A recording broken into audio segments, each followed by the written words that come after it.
আমার আর আপনার মা, আমরা যখন পেটে ছিলাম, কিছু মনে আছে ওই হিস্টোরি? হ্যাঁ, লাথি মারছিলেন যে মায়ের পেটে, লাথি মেরেছিলাম যে, কষ্ট দিয়েছিলাম যে, মনে আছে কিছু? ভুলে গেছি, খাইয়ে ফেলাইছি সব, কিচ্ছু মনে নাই। কি কষ্ট যে দিয়েছি আমার মারে। 3 মাস, 4 মাস, 5 মাস, 8 মাসের সময় একটা বস্তা ছিল আমার মায়ের পেটটা।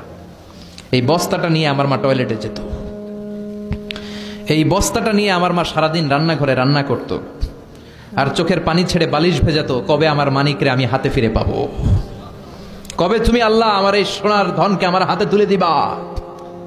এখন 30 বছরের পরিচয়ের মারে ভুলে যায়, 2 মাসের গার্লফ্রেন্ডের কারণে, বয়ফ্রেন্ডের কারণে, গার্লফ্রেন্ডের কারণে, এরকম আছে না নাই?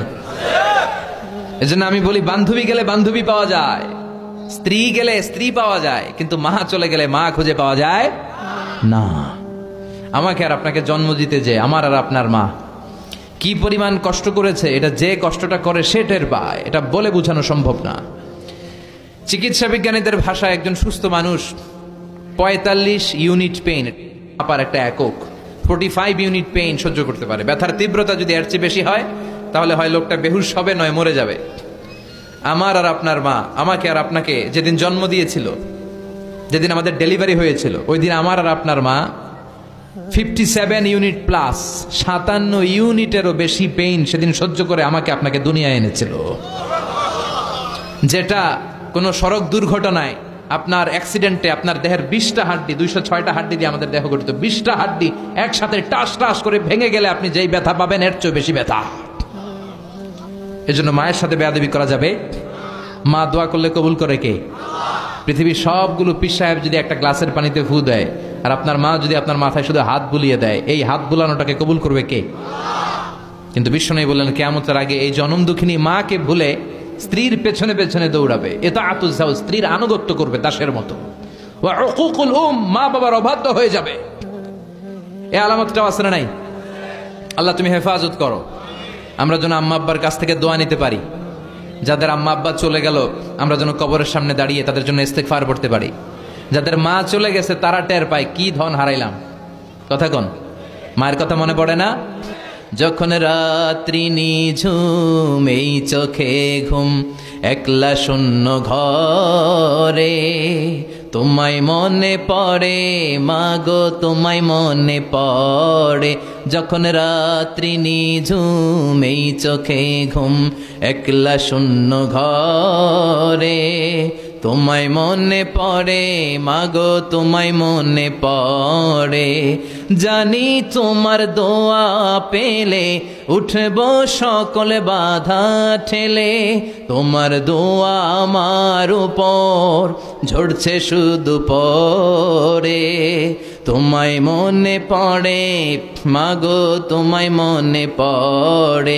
যখন রাত্রি নিঝুম, এই চোখে ঘুম, একলা শূন্য ঘরে, তোমায় মনে পড়ে মাগো, তোমায় মনে পড়ে। ঠিক কি না?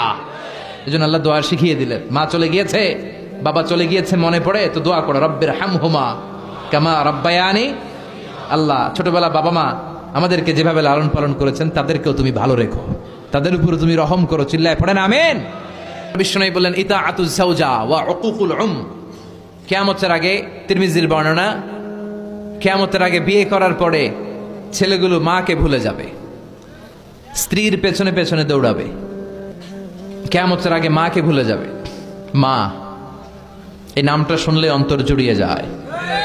স্ত্রী চলে গেলে স্ত্রী পাওয়া যায়, মা চলে গেলে মা পাওয়া যায়। স্ত্রীকে বাদ দিয়ে দেন এটা বলছি না, তালাক দিয়ে দেন বলছি না, বুঝাবেন, মিউচুয়াল আন্ডারস্ট্যান্ডিং করবেন। এখন আমাদের সমাজে ডোমিনেশন চলে, শাশুড়ি কয় আমি চালামু, বউ কয় আমি চালামু, আছে না নাই? এই কিলাকিলি শুরু হয়ে যায়। কিন্তু শাশুড়ির উচিত বৌমাটারে নিজের মেয়ের মতো মনে করা, আর বৌমার উচিত শাশুড়িকে নিজের মায়ের মতো সেবা করা। তাহলে শান্তি আসবে, তাহলেই ভারসাম্য আসবে। আল্লাহ তুমি সহি সমঝ দান করো। মাকে ভুলা যাবে না। মাকে ভুলা, মায়ের গুণ বাবার চেয়ে কয় গুণ বেশি? রাব্বুল আলামিন বলেন, হামালাতহু উম্মুহু, বাবা তোমারে পেটে ধরে নাই, পেটে ধরেছে কে? ওয়াহানানা আলা ওয়াহান, 8 মাস 9 মাস বাবা কষ্ট সহ্য করে নাই, সহ্য করেছে কে? ওয়া ফিসালুহু ফি আমাইন, 2 বছর বাবা দুধ খাওয়ায় নাই, দুধ খাওয়ালো কে? মায়ের এক ধার দুধের দাম কাটিয়া গায়ের চাম, পাপস বানাইলেও ঋণের শোধ হবে না, এমন দরদি ভাবে কেউ হবে না আমার মাগো। ঠিক কিনা?